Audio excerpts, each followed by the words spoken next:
$25 million of approved World Bank funding to support agriculture, and we explore the media's pivotal role in assisting the HIV/AIDS Prevention Unit realize its testing goal.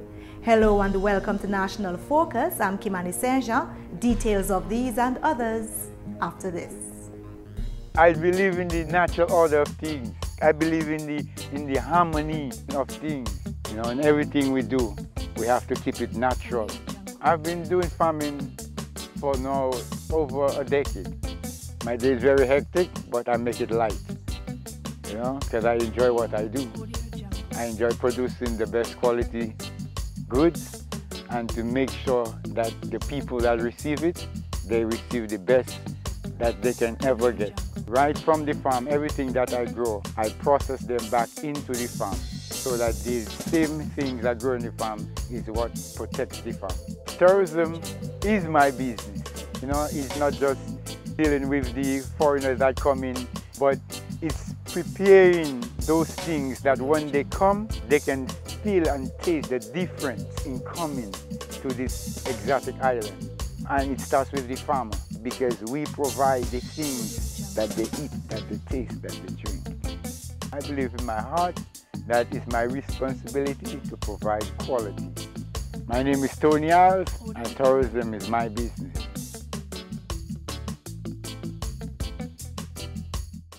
Welcome back, and now for the details. The World Bank has approved funding in excess of $100 million to assist with Dominica's recovery. The Honorable Prime Minister Dr. Roosevelt Skerrit, speaking with state-owned DBS Radio on Wednesday, said that out of this funding, $25 million will go towards re-establishing the agriculture sector. The funds will also be used for housing, infrastructure, and for direct support to the most vulnerable. The nation's leader explains. Out of the $115 million, $40 million have been set aside for housing, and the World Bank has agreed with us to fast track or to advance those funds, and $25 million are for agriculture. And I'm hoping that very soon, maybe after the Easter, the Ministry of Agriculture can speak to the public about the various components of this. It is very extensive, and if properly implemented and efficiently implemented, it could benefit agriculture dramatically in Dominica. Because you're talking about the resuscitation and the revitalization of these agricultural centers, where you will be propagating plants and providing support, tangible support to farmers. You'll be providing farmers with direct support on the farms. We're looking at the possibility of a credit scheme. So there are a number of components to the agricultural initiative. We're bringing a new structure in agriculture to help focus on the implementation of these components. And you have some of the funds, the rest of the funds for infrastructure, and you have about $1.8 million US for social interventions to help households with some direct cash support.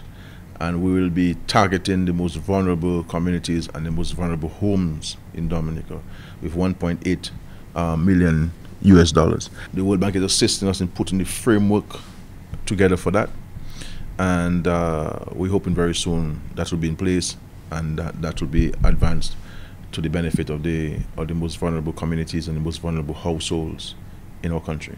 Speaking at the launching of the Climate Resilience Agency of Dominica last month, World Bank representative Caroline Francis indicated that the World Bank's approval of concessionary funds to Dominica would be approved in April. Out of these funds, $50 million is grant funding. The World Bank has pledged its support to Dominica's climate resilience strategy and is also working with the Dominica Geothermal Development Company to prepare a program to support a 7-megawatt geothermal plant to provide electricity to the island. Now, a drive to further the campaign to get Dominicans to know their HIV status, and in order to achieve its goals, the HIV Prevention Unit got media professionals on board to get tested. On Thursday, Priska Julian participated in that movement and reports. The HIV/AIDS Response Unit, in collaboration with Planned Parenthood, Jolly's Pharmacy, and other partners, are encouraging persons to get tested for knowing their HIV status. This as the unit pushes to realize its goal of having 90% of the population tested by year 2020. Coordinator of the drive, Lester Guy, explained that the general public and other stakeholders involved getting tested is an essential part of receiving funding for sustenance of the HIV/AIDS response programs in Dominica. We are right now in the process of applying along with the OECS islands, 6 OECS islands, for what we call a Global Fund grant. And the criteria that comes with this is getting stakeholders involved, not only the public health system, but also the private sector. Over the years, for example, the National HIV Unit has been under a project we have what we have got our international collaborating partners who give us grants and monies and so forth. These funds are dwindling. We are still getting it, but it's dwindling. Right now we are in the round of 10 global funds, and they're going to concentrate a lot more right now on the most at-risk populations I mentioned earlier. He told GIS that the past few years of funding has assisted in advocacy and care for at-risk groups in society. For the past Global Fund grant, a lot of work has been done in terms of advocacy for persons living and affected by HIV and AIDS, but also we have what we call our most at-risk populations, which are our sex workers, our MSMs, our youth. These two, the trainings that we've had in advocacy, literacy, and so on and so forth. Dominica is a member of the United Nations aiming at reaching Sustainable Goal number 3, which is to ensure healthy lives and promote well-being for all at all ages. It is under this goal that the global community has resolved to have 90% of the population of all nations tested by 2020. Target 3.3 under the Sustainable Development Goal is to end AIDS as a public health threat by year 2013.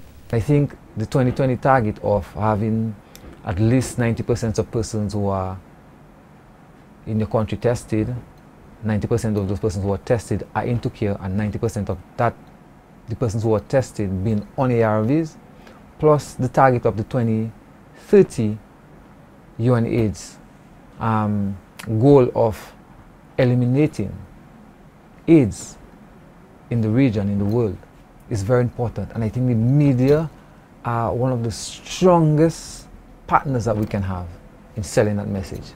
Because until the media sells a positive message, the same message that we are selling from the national HIV point of view, then a lot of persons in the community will not be privy to it.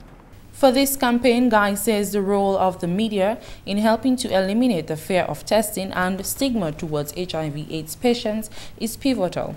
Considering this, media professionals were invited to join the movement and assume responsibility for spreading awareness and positivity. Best way to probably get the media to buy into the advocacy part of what we are doing when it comes to testing and counseling service for HIV is to let them have the experience of coming in and getting tested. What it will do for them, it will give them a clear idea of what the testing services are and why it's important that persons who may be HIV positive, like the people we consider PL-HIVs, see some of the information that they have and see some of one of the reasons why one of the greatest fight that we have across the Latin America and the Caribbean is stigma and discrimination. So I'm saying if the media person has the information, the correct information at that, and are educated on that level, that they too will sell the same story that we are selling from a national HIV program point of view.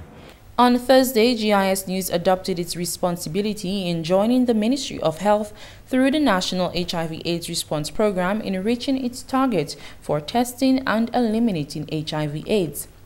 Coordinator of the National HIV/AIDS Response Program, Nurse Alison Samuel, walked through the process of testing, assuring the public that it is indeed a safe and pain-free procedure. So when a client comes in to have an HIV test done, they must go through the pre-counseling process. And the pre-counseling process allows the counselor to assist the client to identify what risky behaviors he or she has been exposed to for a certain period of time or throughout their lifetime, basically. Okay? And so the counselor introduces his or herself and ensures that the client is as comfortable as possible. We need to ensure that the client understands that whatever is said in the counseling session is confidential, so much so that we do not use names on the forms, but there is a code that we actually create using certain aspects of the client's life. Coordinator of the National HIV/AIDS Response Unit, Nurse Samuel, advised in cases where the results are positive, a patient is never left alone. If you get an HIV positive result, if you have to come back and we tell you are positive, you need to be sure that you understand that it is not the end of the world, because we help you to understand that you are going to be referred to a team of healthcare providers. That includes the doctor, who is a clinical care director. You have a nurse, you have a counselor, you have a pharmacist, and this team manages you and helps you to develop your care of plan, your structure that you now follow. So you're not because, left alone. Right, because you know that if you are HIV positive, you are going to be HIV positive for the rest of your life. The good thing is, with proper care, you will not transition to AIDS. You will remain HIV positive, but you can continue to be as productive as possible. The unit, in collaboration with its partners, are encouraging members of the general public to know their status, as this registers as an important part in the fight against HIV/AIDS in Dominica. Reporting and testing for GIS News, I am Priska Julian. Thank you, Priska. And finally, this news time, educators have been challenged to transform schools into places of safety and shelter as they aim to build back better.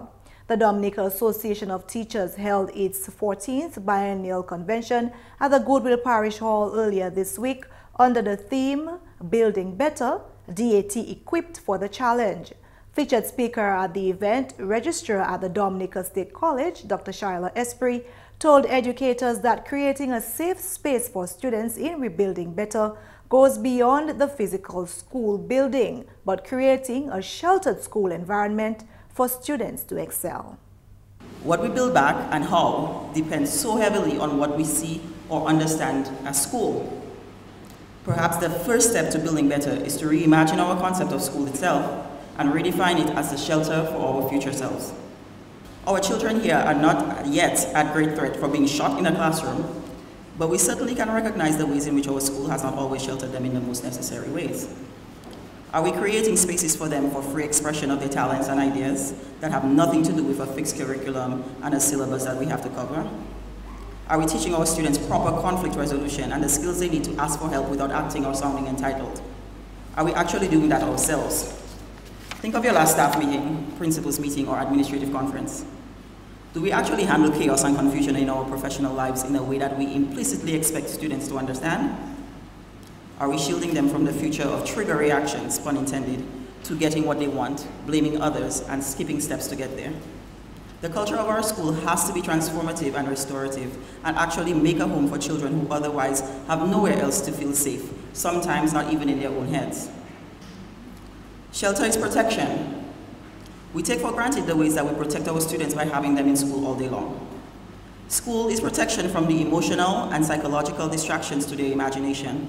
And if we want to build a better Dominica and a better world to live in, we have to guarantee that we allow the tiny humans responsible for our future selves to access the yet-to-be-discovered solutions to the problems by giving them space to think.